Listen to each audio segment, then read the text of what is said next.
Kentucky was 1 point away from a 500 record in SEC play last year, losing that game to Ole Miss by 1 in overtime. If they win that game, Kentucky goes 500 again in an all SEC schedule. And then if you throw in the bowl game, this team finishes over 500. So again, a good year for Kentucky. Not a great year, but it was a solid year for them.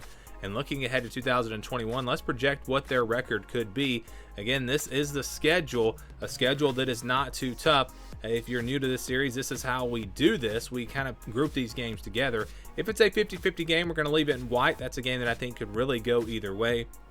You got your less than 10% in red, 10 to 25% in orange, 26 to 40% in yellow, 60 to 74% in purple, 75 to 90 in blue.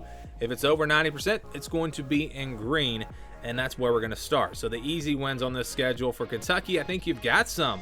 You've got 3 of them. I think ULM, Chattanooga, and New Mexico State are all almost guaranteed wins. ULM, not very good last year. New Mexico State, one of the worst teams outside of the Power 5. It's not like they're playing UCF or Cincinnati. I mean, I know some group of 5 teams are going to give you a challenge, but I don't think you're going to get one from these two, and then Chattanooga and FCS teams. So you've got 3 wins right out of the gate. Really should have no trouble with any of these opponents. Then we're actually going to skip over the blue. I don't have any teams in the blue. We got 3 teams in the purple. These are games where I think Kentucky will be favored by about a touchdown, 6, 7, 8 points, somewhere in there. I know South Carolina and Vanderbilt are on the road. Vanderbilt would be in the blue probably if it was at home, but playing on the road, I guess you never know. But again, I think Kentucky's going to be a clear favorite in all 3 of these matchups. All 3 teams are going through some rough times right now. New head coaches, a lot of guys leaving. So I don't really see Kentucky. They should win those games, but they're not going to be games where they have no chance. I mean, they have a chance to lose. So these are, again, going to be purple games where they're favored by about a touchdown. Now we flip to the other side. How about games where they're underdogs? We'll start with the orange. We got 1 game in orange. That's Georgia. This is the 1 game on the schedule that I would say Kentucky really just can't win. I mean, it's possible. You never know, but it would be a big shocker.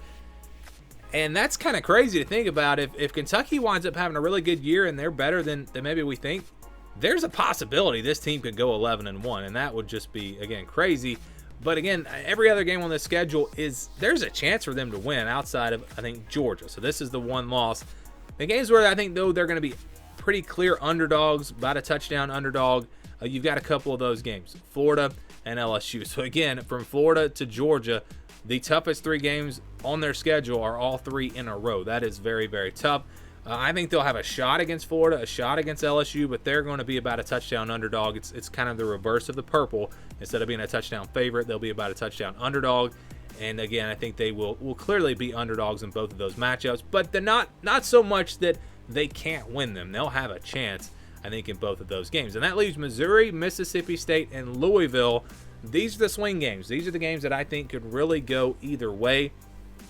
I would probably favor Missouri. I don't know. Missouri, Kentucky's very close. Both teams, I think, are going to be pretty good this year.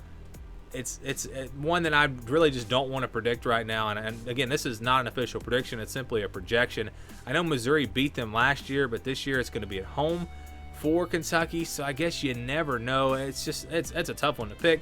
Kind of the same story with Mississippi State, except maybe in reverse. Last year, Kentucky actually won that game 24-2. They won easily.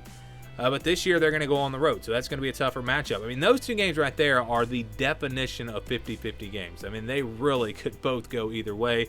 Louisville's a game I think I would favor Kentucky, but it's hard to say because we just don't know how good this Louisville team will be. It's on the road.